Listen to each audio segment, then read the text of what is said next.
Hello guys, Sonu competitions classes में आपका welcome है। जैसा कि हमने लास्ट वीडियो में प्रॉमिस किया था कि हम टीचिंग मेथड्स के इंपॉर्टेंट क्वेश्चन लेकर आएंगे, तो आज हम उसी सीरीज के अंदर टीचिंग मेथड्स के इंपॉर्टेंट क्वेश्चंस को यहाँ डिस्कस करने जा रहे हैं। तो आपको स्क्रीन पे कुछ इंपॉर्टेंट क्वेश्चन दिख रहे होंगे। तो आपका जो पहला क्वेश्चन है वो है the primary object of using role play is, कि जो प्राइमरी ऑब्जेक्ट है किसका, रोल प्ले का।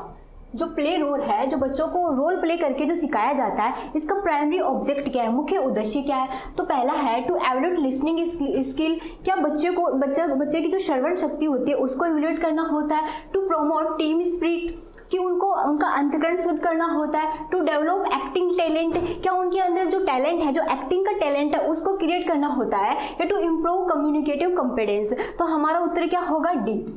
देखिए, बच्चों को रोल प्ले क्यों सिखाया जाता है, जब भी कम्युनिकेशन का जो कॉन्फिडेंस होता है वो इस बात पे फोकस करता है कि बच्चे क्या करें, बच्चे कम्युनिकेट करके सीखे, बच्चे क्या करें, आपस में बातचीत करके सीखे, संप्रेषण के माध्यम से सीखे। इस बात पर क्या करता है, सीएलटी क्या करता है, फोकस करता है। तो हमारा आंसर क्या होगा कि बच्चे को जो रोल प्ले करवाया जाता है इसमें क्या होता है, दो बच्चों को वहाँ पर खड़ा कर दिया जाता है, उनसे विभिन्न प्रकार के क्वेश्चन पूछे जाते हैं। दो बच्चे क्या करते हैं, आपस में बातचीत करते हैं विभिन्न प्रकार के डायलॉग्स के द्वारा, जैसे किसी को टीचर बना दिया, किसी को स्टूडेंट बना दिया, किसी को दो फ्रेंड्स बना दिए, किसी को शॉपकीपर बना दिया। इस प्रकार से दो बच्चे क्या करेंगे, आपस में इंटरेक्शन करेंगे, इंटरेक्शन के माध्यम से क्या करेंगे, बातचीत करेंगे। तो सीएलटी किस चीज पे फोकस करता है, सीएलटी इस बात पर फोकस करता है कि बच्चे का जो कम्युनिकेशन कॉम्पिटेंस है वो क्या हो, डेवलप हो। तो जो बच्चों को जो क्लासरूम के अंदर जो रोल प्लेस करवाए जाते हैं उसका एक ही मुख्य उद्देश्य होता है, वो क्या हो कि बच्चे के अंदर क्या कम्युनिकेशन कॉम्पिटेंस को क्या करना हो, डेवलप हो। तो कम्युनिकेटिव, हमारा आंसर क्या होगा, communicative competence, to improve communicative competence. तो आंसर क्या हुआ, डी। अगला क्वेश्चन देखिए, the communicative approach English language teaching focus on, कि जो सीएलटी है वो किस बात पर फोकस करता है। तो देखो, हमारा पहला ऑप्शन क्या है, नेटिव स्पीकर लाइक प्रोनाउंसिएशन, कि वो जो बच्चा है वो किसकी तरह प्रोनाउंसिएशन करे, नेटिव स्पीकर की तरह प्रोनाउंसिएशन करे। Linguistic competence and the ability to use the language appropriately, या फिर वो भाषा को इस तरीके से यूज करे कि उसके अंदर क्या हो, वो भाषा को अच्छे से यूज करे, उसमें भाषा को संदर्भ के अनुसार, सोसाइटी के अनुसार, सिचुएशन के अनुसार वो भाषा को क्या करने लग जाए, सही तरीके से यूज करने लग जाए। The structural accuracy of the sentence, क्या बच्चे के अंदर जो सेंटेंस की जो एक्यूरेसी है, क्या जो सेंटेंस, बच्चों को सिर्फ सेंटेंस सिखाना इसका उद्देश्य है। Learning the target language through mother tongue you, या फिर मदर टंग यू के द्वारा क्या करे, टारगेट लैंग्वेज को सिखाए। तो सीएलटी तो जो मुख्य जो बात है वो किस बात पर फोकस करता है, सीएलटी का जो मुख्य उद्देश्य क्या है, सीएलटी का मुख्य उद्देश्य है कि बच्चे में क्या करे, कम्युनिकेशन जो लैंग्वेज है, कम्युनिकेशन कॉम्पिटेंस है उसको डेवलप करे। तो linguistic competence and the ability to use language appropriately, कि बच्चा सही तरीके से भी बोले और बच्चे में क्या आ जाए, भाषा को अच्छे से यूज करने की क्षमता भी विकसित हो जाए। तो हमारा आंसर क्या होगा, बी।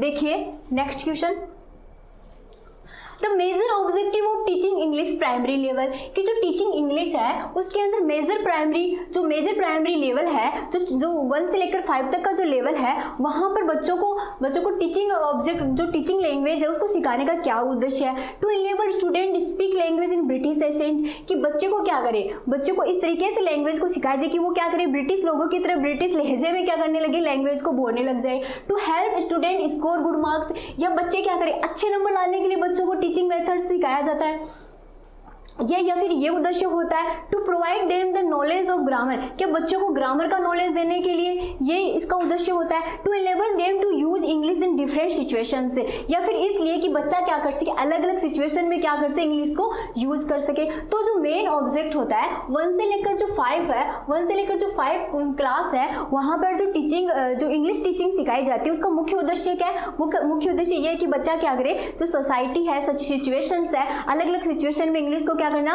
यूज करना सीख जाए, और कैसे, एप्रोप्रिएटली तरीके से। Knowledge of more than 1 language, अगर किसी बच्चे को बहुत सारी जो नॉलेज है, जो बहुत सारी लैंग्वेज का नॉलेज होता है, तो वो क्या करता है, देखिए, confuse the learner will trying to learn a new language, क्या वो बच्चे को नई भाषा सीखने में कंफ्यूज करेगा, एक ऑप्शन तो हमारा ये है। दूसरा, become a burden to the teacher in the language classroom, क्या जो टीचर है, जो टीच कराने वाला जो टीचर है, क्या उसके लिए जो न्यू लैंग्वेज है वो क्या होगी, वो क्या बर्डन का काम करेगी। देखिए, influences in the learning a new languages, या फिर संदर्भ के अनुसार भाषा सीखने में प्रॉब्लम्स आएगी। Helps in the acquisition of a new language, या फिर जो जिस भाषा का नॉलेज है वो हमें क्या करेगा, भाषा को एक्वायर करने में मदद करेगा। जी बिल्कुल, बहुत सारी भाषाओं का नॉलेज होने से हमें क्या होगा, हमें एक दूसरे की जो कल्चर है, एक दूसरे की जो मैनर्स है उनका नॉलेज होगा, और हम क्या करेंगे, भाषा को अच्छे से एक्वायर कर पाएंगे, क्योंकि एक भाषा क्या करती है दूसरी भाषा को क्या करती है, सपोर्ट करती है। तो हमारा आंसर क्या होगा, D, helps in the acquisition of new language. ठीक है। A pupil who needs remedial teaching may be suffering from, ठीक है, एक जो pupils होता है, pupils का मतलब क्या हुआ, learner who needs remedial teaching may be suffering from, कि ऐसे कौन से चिल्ड्रंस होते हैं जिनको रेमेडियल टीचिंग की जरूरत होती है। देखिए, रेमेडियल टीचिंग जिनकी मेमोरी पुअर होती है, या फिर पुअर अटेंशन स्पेन, जिनके ध्यान लगाने की जो शक्ति होती है वो कम होती है, पुअर कंप्रेंशन, जो समझ नहीं पाते हैं किसी चीज़ को। देखो, जो रेमेडियल टीचिंग क्या होती है, रेमेडियल टीचर में स्लो लर्नर्स, सबसे पहले टीचर क्या करता है, स्लो लर्नर्स को क्या करता है, स्लो लर्नर्स की पहचान कर लेता है। उसके बाद क्या करता है, स्लो लर्नर्स की पहचान करने के बाद उनका डायग्नोस्टिक होता है। डायग्नोस्टिक से हमें ये पता चल जाता है कि बच्चे को किस प्रकार की प्रॉब्लम आ रही है, बच्चा कहाँ पर सीखने में क्या कर रहा है, प्रॉब्लम कर रहा है, उसको कहाँ डिफिकल्टीज आ रही है, ये चीज़ हमें डायग्नोस्टिक के द्वारा पता चल जाती है। जिन कारणों का हमें पता चलता है उसको हम क्या करते हैं, जो कारण पता चलता है उसकी हम रेमेडी तैयार कर लेते हैं। तो जो स्लो लर्नर जो रेमेडी तैयार की जाती है वो कौन से बच्चों की तैयार की जाती है, देखो जरूरी नहीं, डायग्नोस्टिक पुअर मेमोरी की वजह से भी हो सकती है कोई ना कोई प्रॉब्लम, पुअर अटेंशन भी हो जाता है कि बच्चे का ध्यान नहीं लग रहा हो, ये भी कारण हो सकता है उसे न सीखने का, पुअर कंप्रेंशन, वो किसी चीज़ को नहीं समझ पा रहा है, ये भी कारण हो सकता है। तो डायग्नोस्टिक के द्वारा हम क्या करते हैं, स्लो लर्नर्स की पहचान करके उसकी जो डिफिकल्टीज है उनको पता लगा लेते हैं। तो हमारा ये तीनों ही क्या है, तीनों ही कारण है। ठीक है, तो आंसर क्या हुआ, D. Which of the following is true about CLT, कि भाई CLT के बारे में कौन सी बात सही है। देखिए, हम जब भी CLT को बात करते हैं तो CLT है वो कम्युनिकेशन कॉम्पिटेंस से फोकस करती है। CLT ये कहते हैं कि बच्चे को क्या करें, इंटरेक्शन के द्वारा सिखाए। बच्चे कोई भी लैंग्वेज होती है वो इंटरेक्शन के द्वारा ही बच्चा क्या करता है, एक्वायर करता है। तो इंटरेक्शन तो CLT का मेन गोल भी है और एम भी है। तो CLT क्या करती है, जो कम्युनिकेशन है, कम्युनिकेशन कॉम्पिटेंस से फोकस करती है। और कम्युनिकेशन कैसा होना चाहिए, यूजफुल होना चाहिए। एक बात तो ये, और कम्युनिकेशन कॉम्पिटेंस 4 प्रकार का होता है। कहाँ पर, अब देखिए, ये जो CLT ये कहते हैं कि बच्चा बोले, चाहे गलती भी करे तो कोई बात नहीं। CLT ही एक ऐसा मेथड होता है जिसमें एरर्स को क्या किया जाता है, टॉलरेट किया जाता है।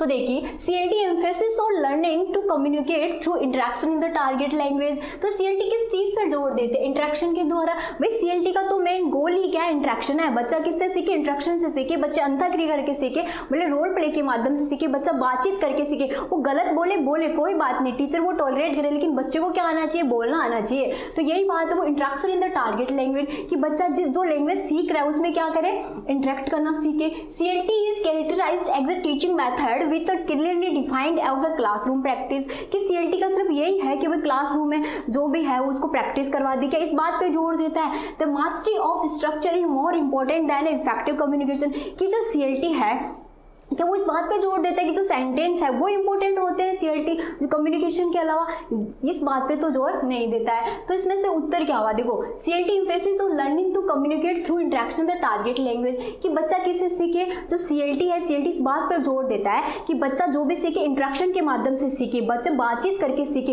तो CLT का मेन फोकस ही किस पर होता है, बोलने पर होता है। बच्चा सीखे, लेकिन अलग अलग प्रकार की सिचुएशन होती है, बच्चा ग्रामर का भी उसे नॉलेज हो, उसे जो वोकेबुलरी वो भी अच्छी आती है, लेकिन मेन बात है बच्चा सीखे, कैसे करके कम्युनिकेट करके सीखे, उसे बोलना आना चाहिए, चाहे वो बच्चा गलती करे तो करे।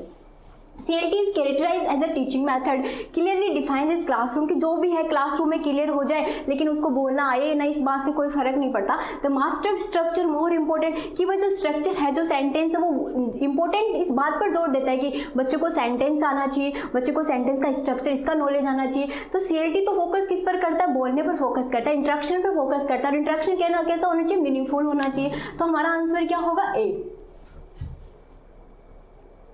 देखिए communicative competence the mix of knowledge and ability to use the language, the ability to pronounce word correctly, the knowledge of the rules of grammar. Communicative competence क्या होता है, देखो the mix of knowledge and ability to use the language, कि भाई क्या होना चाहिए, जो लैंग्वेज है उसको बोलने की योग्यता आनी चाहिए, और नॉलेज जो सारी चीज़ों का क्या होना चाहिए, नॉलेज मिक्स होना चाहिए। The ability to pronounce word correctly, सिर्फ शब्दों का सही उच्चारण करना ही ये कम्युनिकेटिव कॉम्पिटेंस है। The knowledge of the rule of grammar, सिर्फ बच्चों को क्या करते हैं, ग्रामर के जो रूल है वो रटवा दिए जाए। देखिए कम्युनिकेटिव कॉम्पिटेंस जो मेन फोकस करता है वो किस पर करता है, इंटरेक्शन पर करता है, कम्युनिकेटिव कॉम्पिटेंस पर करता है। बच्चा क्या करे, अच्छे से बोलना सीखे, क्लासरूम में भी, क्लासरूम के बाहर भी। एक कम्युनिकेटिव कॉम्पिटेंस एक ऐसा होता है, कम्युनिकेशन सीएलटी ही ऐसी होती है जिसके अंदर जो क्लास की सिचुएशंस होती है उसको क्या कर दिया जाता है, बाहर की सिचुएशन से जोड़ दिया जाता है। इस प्रकार उनको डायलॉग्स की प्रैक्टिस कराई जाती है, रोल्स प्ले करवाए जाते हैं।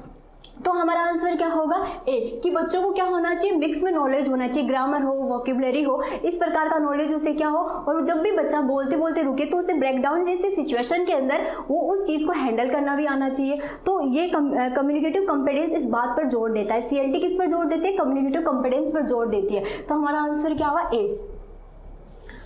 Communicative language teaching stress on the independence of psychology and language, behavior and language, communication and language, conversation and language। देखो CLT किस बात पर फोकस करती है, कम्युनिकेशन पर फोकस करती है। कम्युनिकेशन कैसा होना चाहिए, मीनिंगफुल होना चाहिए, और भाषा कैसे सीखे, भाषा कम्युनिकेट करके सीखे। कन्वर्सेशन में तो कुछ भी आ सकता है, कन्वर्सेशन में सिर्फ बातचीत आती है, लेकिन ये कम्युनिकेटिव जो कॉम्पिटेंस है इसका दायरा क्या होता है, बड़ा होता है। तो हम यहाँ पर जो टर्म यूज करेंगे वो कम्युनिकेशन एंड लैंग्वेज। बच्चा कैसे सीखे, बोल के सीखे, लेकिन बोलने की प्रक्रिया कैसी होनी चाहिए, इफेक्टिव होनी चाहिए, मीनिंगफुल होनी चाहिए। तो हमारा आंसर क्या होगा, सी।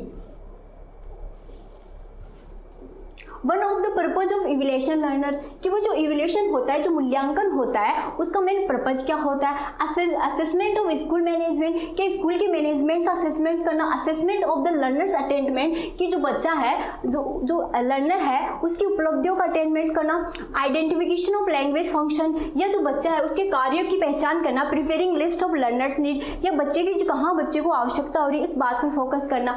देखिए जो इवैल्यूएशन है, इवैल्यूएशन इस बात पर फोकस करता है कि बच्चे ने क्या सीखा, कितना सीखा, ठीक है, इस बात पर फोकस करता है कि बच्चे ने कितना अटेनमेंट किया। तो हमारा आंसर क्या होगा, बी। ये बच्चे ने एक साल में कितनी उपलब्धि प्राप्त की, इस बात पर क्या करता है, इवैल्यूएशन फोकस करता है। तो हमारा आंसर क्या होगा, बी। आने वाले क्लास में हम आगे के जो इंपॉर्टेंट क्वेश्चन है टीचिंग मेथड्स के उनको डिस्कस करेंगे। Thank you.